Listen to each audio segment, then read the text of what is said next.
기독교 세계와 이슬람 세계의 경계선에서 천년간 싸워온 기사들의 이야기. 고 기사단 천년에서 사시 한종수 지웅 자유문고 사브란. 프롤로그 5페이지. 예루살렘을 중심으로 한 성지와 로도스, 몰타 그리고 거의 전 지중해에서 여러 이슬람 제국들과 500년 이상 싸웠던 기사단이 놀랍게도 지금 또 존재하고 있다. 바로 이 글의 주인공인 고 기사단이다. 이들에 대한 본격적인 이야기에 들어가기 전에 먼저 그 이름에 대해 알아보자. 고 기사단의 정식 명칭은 성 요한의 예루살렘과 로도스와 몰타의 주권군사병원 기사단인데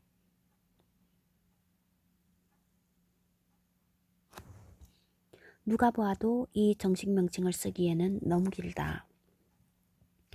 그들의 신조는 라틴어로 인데 신념의 수호와 가난한 이들에 대한 도움을 의미한다. 신조가 보여주듯이 이들은 병든 이들을 구하기 위해 창단되었고 병원과 순례자들을 지키기 위해 군사적인 성격을 가지게 되었다. 이런 이유 때문에 이 책에서는 구호기사단이라는 명칭을 택했다. 참고로 영어로는 보통 Knights of Hospitaler라고 한다. 정식 명칭에서 보듯이 구호기사단은 예루살렘과 로도스, 몰타를 본거지로 가지고 있었고 과거 근거지의 이름을 따라서 몰타 기사단이나 로도스 기사단으로 또 널리 알려져 있다. 하지만 이렇게 근거지의 이름을 쓴다면 천년에 달하는 기사단의 역사 전체를 다루는 이 글과는 맞지 않겠다는 점이 구호기사단이란 이름을 택한 두 번째 이유이다. 우리나라에 나온 책들에서는 구호기사단 외에도 성요한 기사단, 병원 기사단, 호스피탈러, 호스피틀 기사단 등 번역자의 기호에 맞는 이름을 쓰고 있다. 참고로 일본에서는 보통 성 요한의 기사단, 중국에서는 의원 기사단이라고 한다. 구호 기사단은 정식 단원인 기사들로는 한 분도 2,000명을 넘지 않은 작은 조직이었다. 하지만 그들은 파티마조 이집트, 아이유브 제국, 맘루크 이집트, 티무르 제국, 오스만 제국 등 쟁쟁한 이슬람 제국들을 상대로 수많은 전투를 치렀고 특히 로도스와 몰타에서는 거의 단독으로 거대한 오스만 제국을 상대로 역사적인 승리를 거두었다.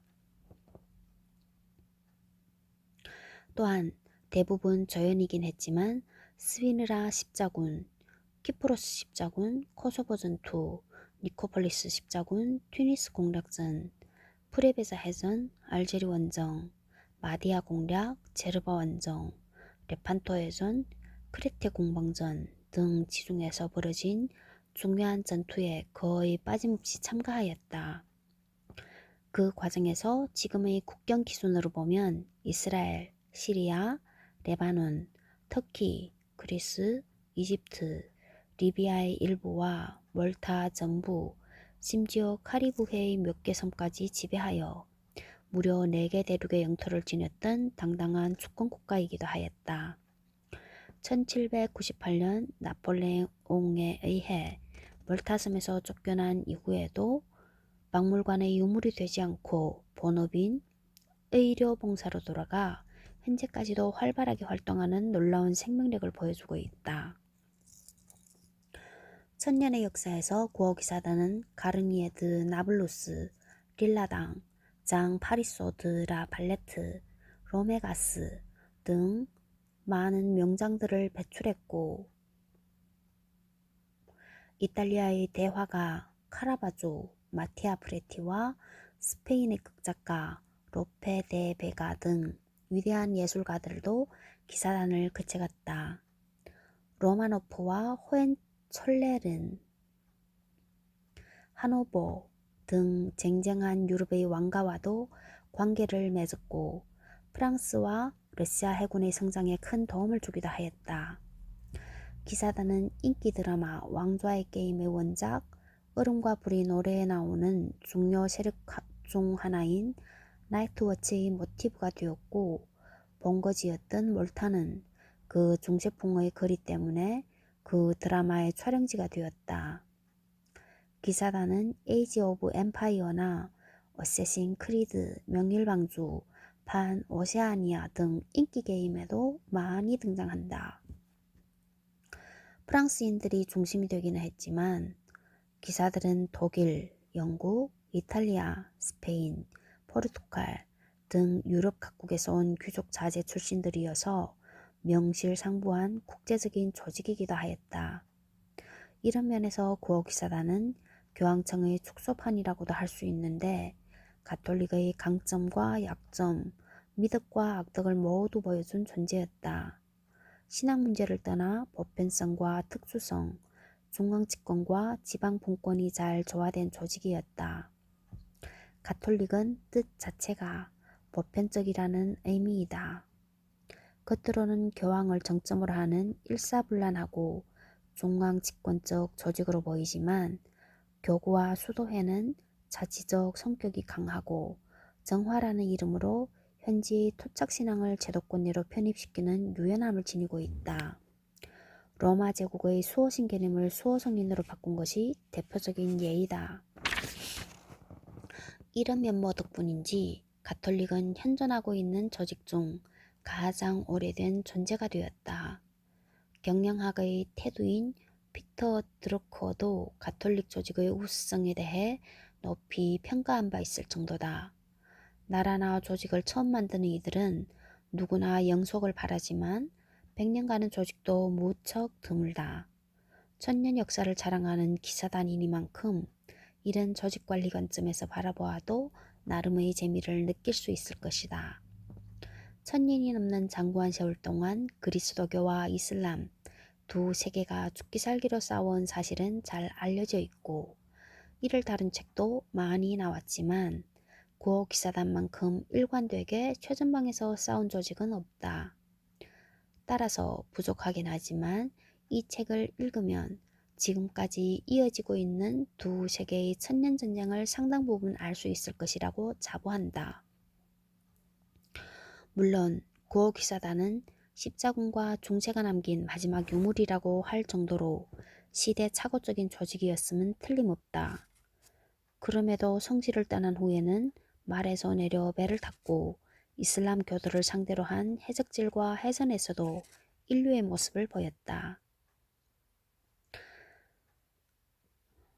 새로운 축성법이나 장비의 도입에는 언제나 열심이어서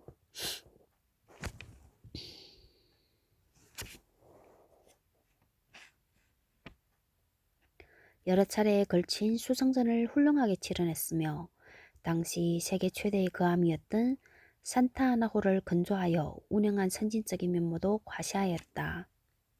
어느 면으로 보아도 구어기사단이 흥미로운 역사를 가진 조직임에 틀림없는데 안타깝게도 우리나라에서는 시오노 나나미의 반소설인 로도스섬 공방전을 제외하면 구어기사단의 역사를 다룬 전문적인 책은 없는 실정이다.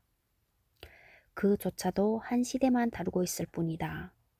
댄 브라운의 다빈치 코드의 영향력 때문인지 오히려 200년 만에 없어진 성전 기사단에 대한 책이 더 많이 나왔다.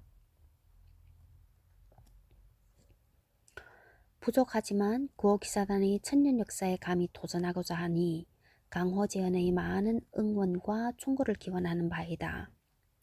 PS 십자군 시대가 1 내지 3장을 차지하고 있는데 필자조차도 가끔 헷갈릴 만큼 다양한 세력이 참가한 시대였습니다. 즉 구어기사단은 그 시대에는 십자군 중 n분의 1에 불과했다는 것이죠. 물론 그 세력들을 전부 설명하는 것이 불가능하지는 않지만 그렇게 하면 구어기사단의 역사라는 이 책의 주제를 흔들게 되어 최소한의 설명만 하고 넘어가는 쪽을 선택하지 않을 수 없었습니다. 십자군 전쟁에 대해서 더 알고 싶은 독자들께서는 참고 서적 중 마음에 드는 책을 읽어보시라고 할 수밖에 없습니다.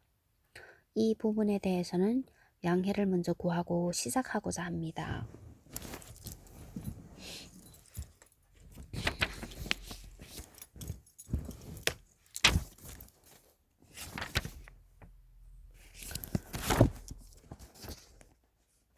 (583페이지) 구호기사단 연표 마지막 장에는 1732년 9월 다미에타 해전에서 승리, 1783년 시칠리아 지진 구호 활동, 1792년 9월 19일 프랑스 혁명으로 프랑스 내 전 재산이 몰수됨, 1798년 6월 나폴레옹의 침입으로 몰타에서 추방됨, 1799년 7월 6일 파벨 1세 총장으로 취임, 1801년 파벨 1세가 암살됨, 기사단 러시아를 떠남, 1823년 6월 프랑스 지부 기사들과 그리스인들이 협약 체결 무산됨, 1834년 기사단 본부 로마로 이전,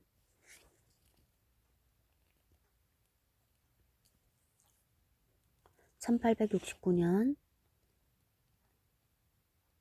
탄투라의 병원 개원, 1882년 예루살렘 병원 재개원, 1911년 내지 1912년 이탈리아 오스만 전쟁에 의료활동 참여, 병원선 운영, 1944년 8월 30일 비틀레병 원수 처형됨, 1968년 비아프라 내전에서 구호활동, 1972년 예루살렘 옛 병원터의 표지석 건립, 2013년 2월 9일 900주년 창립 기념식이 성 베드로 성당에서 열림, 2015년 4월부터 10일까지 네팔 대지진 구호 활동, 2016년 12월부터 2017년 1월까지 콘돔 스캔들 발생, 패스팅 총장 퇴진.